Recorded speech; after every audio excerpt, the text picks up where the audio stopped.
This is the Music History In-Depth podcast for February 26th through March 4th. On this week's show, we have a little controversy, a couple of women pull off some historic firsts, and we discuss the date February 29th in music history.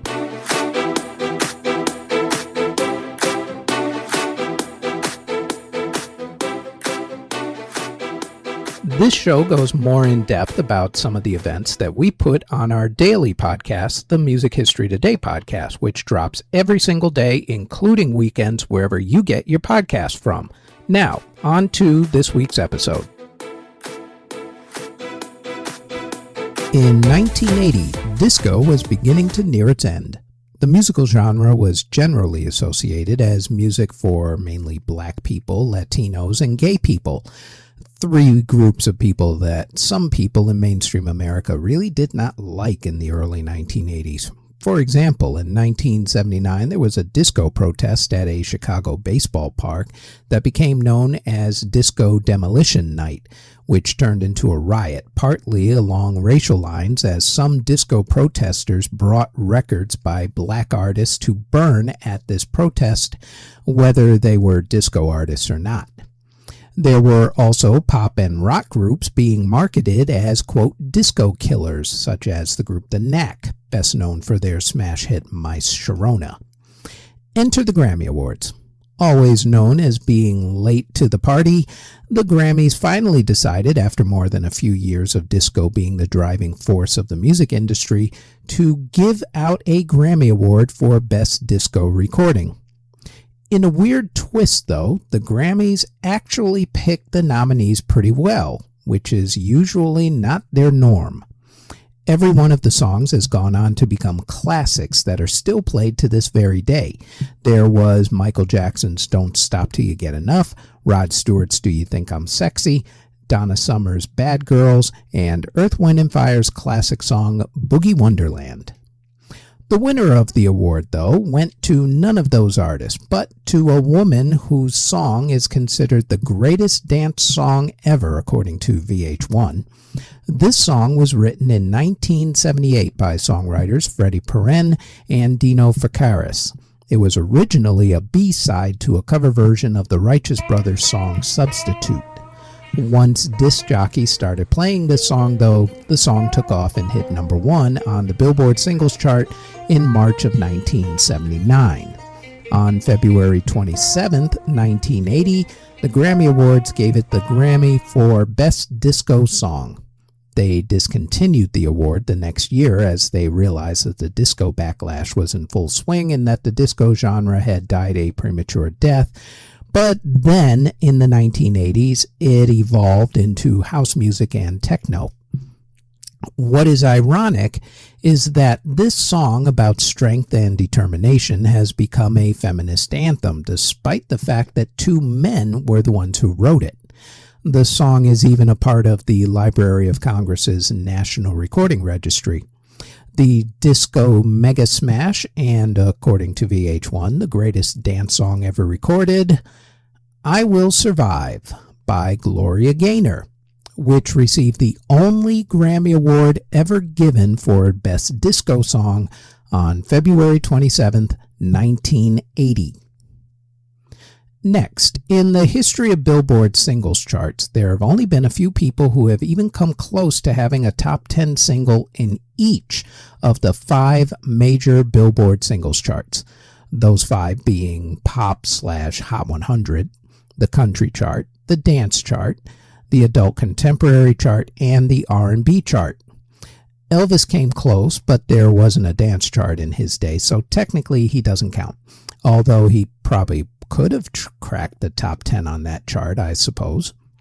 Taylor Swift has come close as well, but at last check, she has not hit the R&B charts.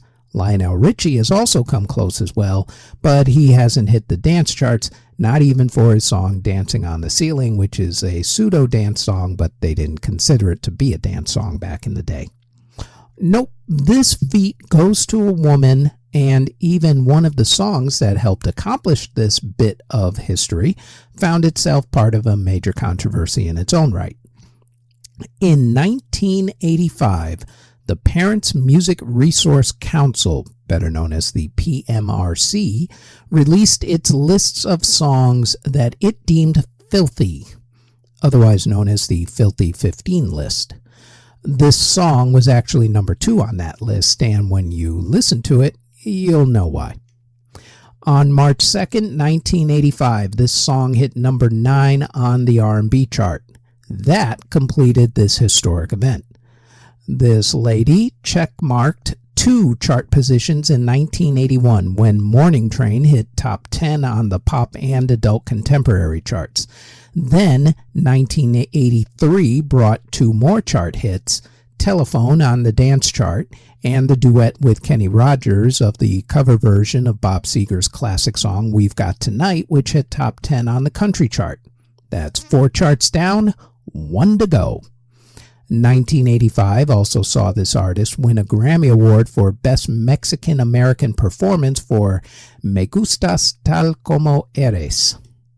This artist is also an actress, having appeared on shows such as Miami Vice, Highlander the series, and Tech War.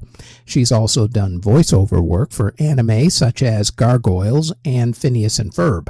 She's also done Broadway, performing in Grease and also Man of La Mancha. No one has managed to accomplish this much crossover success. Not Madonna, not Lady Gaga, not Michael Jackson, not even Taylor Swift. At least, not yet. Plenty of time for her, though. This artist had a lot more hits than just the handful that gave her a place in music history, including a James Bond theme song for Your Eyes Only, You've Got the Look with Prince, along with countless others. She's originally from Scotland, but now lives in Nevada, just outside of Las Vegas, actually. The singer is Miss Sheena Easton. The song that made the PMRC's Filthy 15 list, Sugar Walls, which hit top 10 on the R&B charts on March 2nd, 1985. On March 3rd, 1989, a single and a music video were released that caused a lot of controversy, caused a case of cancel culture in its time, but it also solidified the artist as a rebellious icon. Little backstory first. In the 1980s, especially the late 1980s, Coca-Cola and Pepsi were going at each other for soft drink market share supremacy. Coke at the time was the undisputed leader in market share, but Pepsi was making a play for the number 1 spot. The 2 companies started going at each other and also around each other with innovative and memorable ads. People call this period in business the Great Cola Wars. Both companies used star power to sell their stuff. Whitney Houston, for instance, sang for Diet Coke. Pepsi, though, were the real star power champions of that era. First, they sponsored the Victory Tour, which was the King of Pop, Michael Jackson, and his brothers, the Jacksons Concert Tour, which was done right after the success of the Thriller album and to promote the group's Victory album. Pepsi had the group do a commercial together. As the first honorable mention of this podcast, by the way, that particular Jackson's Pepsi commercial premiered first on MTV on February 27, 1984, before going to broadcast television. It was also at this commercial shoot that Michael Jackson's hair caught on fire from some misplaced pyrotechnics and he suffered severe burns to his head. And it was that incident that led to Michael becoming addicted to painkillers, at least according to Michael. Pepsi, meanwhile, also had Michael J. Fox doing commercials as they were doing heavy product placement for his new movie Back to the Future 2, Electric Boogaloo. Okay, not really Electric Boogaloo. Just a private joke. Anyway, all of this product placement and pop stars shilling for soft drinks is what led to Neil Young releasing his 1988 song and album, This Note's for You, about how artists were selling out for corporate America and how he wasn't going to be one of them. These days, every artist seems to have a business deal with some corporate entity or other, but back in the day, that was heavily frowned upon and looked at as selling out. Neil even made a video for the song that made fun of Whitney and Michael Jackson, which was at first banned by MTV, ironically because of product placement, and then won Video of the Year at the MTV Video Music Awards in yet another case of irony to this whole story. Undeterred by the criticism, Pepsi decided to swing for the fences for their next superstar, the Queen of Pop, Madonna, who had built a career on pushing buttons on topics like sexuality. On March 21st, 1989, she was coming out with her album Like a Prayer, after having released her self-titled debut album, her breakthrough second album Like a Virgin, and her third album True Blue. Madonna was also tabloid fodder because of her relationships, especially her marriage to one of the hottest young actors at the time, Sean Penn. Pepsi wanted to be associated with a hot, edgy superstar in order to appeal to young Gen Xers, so they signed her to a $5 million endorsement deal and produced one commercial. On March 2nd, 1989, television stations ran the commercial, which was actually pretty tame. Nothing controversial about it. On March 3rd, 1989, the lead single, Like a Prayer, and the music video for it came out. In the music video, Madonna is seen kissing a black man, the actor Leon, best known probably for being in the Temptations TV miniseries, and dancing in front of 3 burning crosses. I'm not sure which part of the video offended Middle America more, the burning crosses or a white woman kissing a black man, but they let their feelings be known. There were cries to boycott Pepsi from church members and conservative groups galore. TV stations stopped playing the Pepsi commercial immediately. MTV decided not to play the music video, at least for a little while. Some radio stations pulled the song itself. Pepsi completely caved in to conservative pressure and canceled their endorsement deal with Madonna.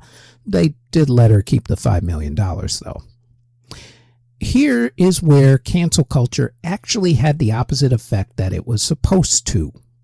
While conservatives looked at what they did as a victory for their version of morality, everybody else, especially young people, wanted to see more because, of course, if you take something away that pisses off the parents, the kids will always want to see it. All of which is to say that young people like myself went out and bought the single in droves, sending the song to #1 on the Billboard singles chart 6 weeks after it was released. Eventually, MTV went back to playing the music video, and now no one even blinks when it comes on air or even calls for boycotts. Radio stations went back to playing the song as soon as conservatives found a new toy to fixate on, which was mainly rap music, but that's a whole other podcast. The ones it ended up hurting, for a while at least, was actually Pepsi. Not for endorsing Madonna, mind you, but for pulling their support from Madonna. See, at that point, Pepsi went from being the scrappy underdog sticking it to the big boy to just being yet another part of the corporate America problem at the time. Pepsi's edge with the kids was gone, and the audience they were going for, the American youth, pulled their support for them, at least for a little while. Madonna, meanwhile, solidified her stance as being the preeminent rebellious icon that she is known for, even though all she did was make a provocative music video. Unlike Pepsi, Madonna did not apologize for what she did. In fact, in interview after interview, she doubled down.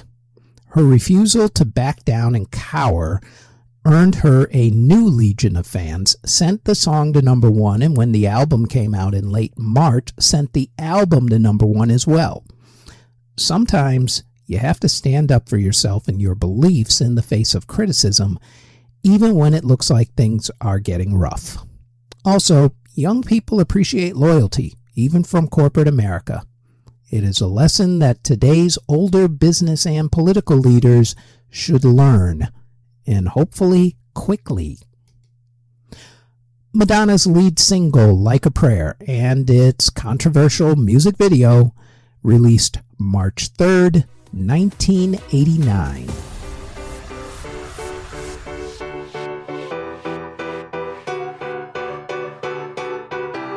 Before we go any further, we'd like to tell you about our other podcasts. The Music History Today podcast goes over the daily events in music history and drops daily, including weekends, on YouTube and wherever you get your podcasts.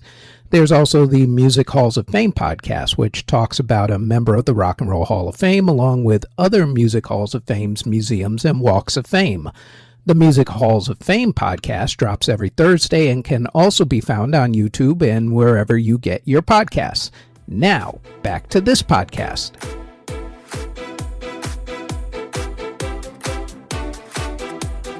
Time to go across the pond, as they say, to England for our next two stories. First up, on March 4th, 1966, in the London Evening Standard, John Lennon gave what most people would have considered a pretty uneventful interview. He talked about a lot of different things, but somehow the issue of religion came up, specifically Christianity and whether it was dying as a religion. Lennon said yes, quote, "Christianity will go, it will vanish and shrink. We're more popular than Jesus now." End quote. Now, when you take those lines at face value, that was probably true. Beatlemania was still going strong at that time, so in England, the interview was taken as such, and no crime, no foul. Here is where the phrase "words matter" come into play and where the real controversy kicks in. In America, there was one of those kids' teen idol magazines called Datebook. 5 months after the original interview, they went and printed the interview but changed up everything to this simple phrase, quote, "We're more popular than Jesus," end quote. That sent the Bible Belt crowd into a frenzy. How dare John Lennon say that he was more popular than the Son of God? But that's not what Lennon said. When he said it, he was referring to the craziness created by Beatlemania and how it was more popular than it seemed Christianity at the time, therefore Jesus. Not that they themselves were more popular than Jesus. Didn't matter, though, because the far right, as usual, had an axe to grind. The ultra-religious groups and radio stations organized Beatles record-burning rallies. They banned Beatles records and boycotted stations that played them. And it got to the point where Lennon had to issue an apology and clarify his remarks, even though he technically did nothing wrong, and it was actually Datebook that screwed up and printed a clickbait headline meant to sell magazine copies. Words matter. And the media wonders why people hate them so much. The original interview, in which John Lennon explained Christianity that got boiled down to the phrase, "We're more popular than Jesus," was released on March 4th, 1966. Next, in 1993, Hearst management owners Bob and Chris Herbert wanted to start a girl group. They had seen the rise of the boy bands and figured that the time was right for a female group. In February of 1994, they placed an ad for auditions. The first audition was held on March 4th, 1994. At the audition at Danceworks Studios, about 400 women showed up. They had to learn a dance routine for the song Stay, and they had to perform songs that they chose. From that audition, the group was whittled down to 12. A second audition was held in April. One person made the cut to the second audition, even though she wasn't at the first audition because she had to work. In any event, after the second audition, they had to do another audition, this time at Norris Studios. They had to perform the song Signed, Sealed, Delivered and perform another song that they chose. Finally, after deliberating, the group was formed. From the start, the group had problems with their management. For starters, none of the ladies had a contract. They were cutting demos, but nothing was really happening. They convinced their management to set up an industry performance event in December of 1994. Because of that performance, a bidding war began for their record contract. Hearst management then tried signing the ladies to a contract, but none of them signed. They found new management instead with manager Simon Fuller, who got them a record deal with Virgin Records in 1995.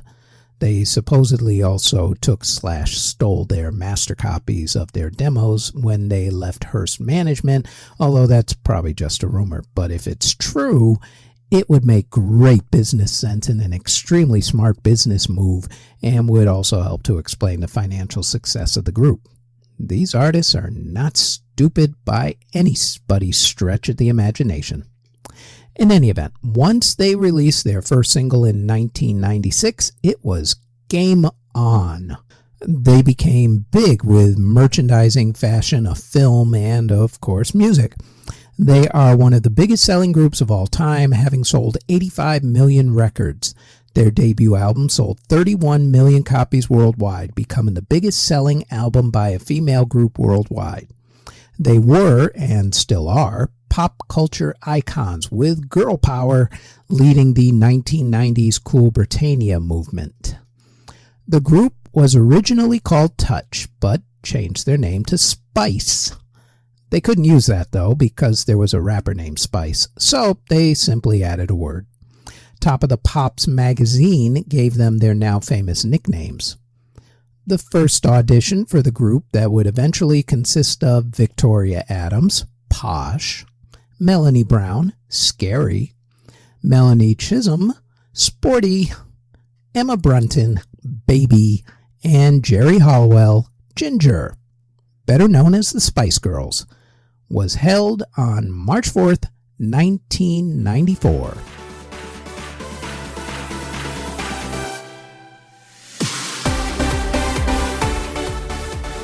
Let's finish with some honorable mentions for the week. All right, 3 of them are actually honorable. 1 not so much, and 1 concerns a date. First, let's do the honorable ones. In 1875, an opera was first performed after the controversy surrounding it almost derailed the performance. The opera is about a gypsy girl who seduces an army corporal named Don Jose, who was engaged at the time. After being seduced by the girl, Don Jose helps the girl escape trouble with the cops, only to be put in jail himself. He then deserts the army in order to be with her, but as with every great love story, the girl kicks Don Jose to the side for a bullfighter. Don Jose, of course, can't handle it. It is an opera, after all. So he kills her by stabbing her. Why great love stories always end with someone dead, I couldn't tell you. But I'm looking at you, William Shakespeare and Romeo and Juliet. Spoiler alert, Romeo and Juliet don't actually make it to the end of the whole thing. Anyway, here is where the controversy kicks in with this particular opera. The Opera Comique in Paris, France, where the opera was being staged, was known for more family-friendly productions, you'll say. Doing one where someone gets killed was not gonna fly by anybody's stretch of the imagination. Members of the production's leadership got into a heated battle over it. It actually got to the point where one of them quit because the composer wouldn't change the script. The scandal was so hot that big-named actresses of the era wouldn't even try out for the part of the main character. It was that toxic a controversy. Finally, on March 3rd, 1875, the opera premiered. At first, it was met with halfway decent reviews. However, as time went on, people began to warm up to the opera and it became a classic. The composer, unfortunately, did not live long enough to see his opera become huge, having had a heart attack and dying only 30 performances into the opera's run. The composer, George Bizet. The George Bizet opera about the seductive gypsy girl, Carmen, premiered in France on March 3rd, 1875. An honorable mention goes to this next event. On March 2nd, 1984, a movie was released that is now part of the Library of Congress's National Registry. It was modeled after the documentaries Gimme Shelter, The Song Remains the Same, and The Last Waltz. The movie was almost all completely ad-libbed. The rock mockumentary about a fake British rock band had gags such as having a cucumber stuck down a person's crotch and exploding drummers. It's now getting the sequel treatment after all these decades. The movie that starred Christopher Guest, Michael McKean, Harry Shearer, and Rob Reiner, among many others. This is Spinal Tap, released into movie theaters on March 2nd, 1984. On to our third honorable mention. On March 2nd, 1990, country music artist Luke Combs was born. Since 2014, he has racked up 4 studio albums, 4 EPs, and 17 singles, with each single except one hitting number 1 on the country charts. He's also won a lot of awards. He's also had some controversy over the past year for something that he did that should honestly have not been all that controversial, but in this world we live in these days, even breathing is controversial. In 2023, Luke released a cover version of Tracy Chapman's hauntingly iconic 1988 song Fast Car. Luke's version hit the top 10 on 6 different American charts, including hitting number 1 on 2 different country music charts and the adult top 40 chart. There have been other versions of this song done over the decades, but people were rubbed the wrong way by Luke's version, apparently because he had massive success with his version, eclipsing the original version, which hit the top 10, but only going to number 4. Oh, and also because Tracy Chapman is a black woman who was a member of the LGBTQ community, and Luke is a straight white male who had success with the song in a genre that hasn't exactly been kind to either black or gay artists. Luke has had the accusations of cultural appropriation, but in his defense, Luke has always given Tracy massive respect for the song and said that he recorded the song because it reminded him of when he was young, and that Fast Car was one of the first songs he actually learned on the guitar. So really, lighten up, people, already. Not everything is cultural appropriation. And I say that as a black man. Thank you. There has been some major upside to Luke releasing his cover version. For starters, Tracy's original version has seen a huge jump in streams and sales, with even her debut album that it was on gaining in popularity again. Second, the song has won more awards for both Tracy and Luke, with Tracy picking up a Song of the Year award at the Country Music Association Awards, becoming the first black female to win that award since it's a songwriting award and she was the songwriter of the original song. Tracy also performed Fast Car as a duet with Luke at this past Grammy Award ceremony, which for most people seemed to be the highlight of the night. Also, it got people talking again and showing respect for Tracy, who, by all accounts, had basically quit the business over 30 years ago. Maybe this will encourage her to go and do some shows somewhere. So, congratulations and happy birthday to Luke Combs, born March 2nd, 1990. Now to a dishonorable mention of sorts. In the mid-1950s, rock and roll, a popular music with black youth that was spun off of blues music, started to become popular with white kids. Black artists like Chuck Berry and Fats Domino started to become popular, which scared white parents at the time, much like how rap music scared white parents in the 1970s, 80s, and 90s. Yes, kids, rap was not always in the mainstream like it is today. Anyway, back to rock and roll. While some white people were so scared, especially of racial integration, and of white kids being influenced by what was considered black music at the time. Yes, rock and roll was actually considered black music back in the day, not white music. On February 26, 1954, the United States Congress, of all people, tried to stop rock and roll by drafting an interstate commerce law against it. In this law, they wanted to forbid distribution of, and I quote, obscene, lewd, lascivious, or filthy publication, picture, disc, transcription, or other article capable of producing sound across state lines. End quote. The draft of this bill, which was pushed by the Catholic Church, was also pushed by, of all groups, the National Piano Tuners Association and the National Ballroom Operators Association. Yes, there was such a thing, who saw rock and roll as affecting their livelihoods. I guess the piano tuners didn't realize that more pianos being sold to people learning songs by rock and roll pianists like Fats Domino would mean more work for their association's members, but, racism. In any event, the bill never made it through Congress, but on February 26, 1954, Congress sure did try to kill rock and roll. Go figure. Finally, let's pay homage to something that happens once every 4 years, February 29th, because music history does happen on that date. It's just that it only happens once every 4 years.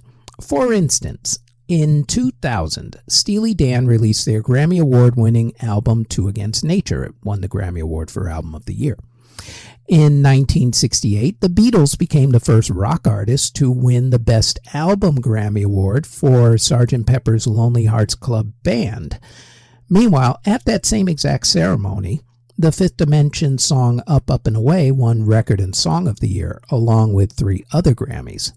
Also at that same 1968 Grammy ceremony, Aretha Franklin won the first Grammy Award given out for Best R&B Female Performance, an award she would actually win for the next 7 years straight.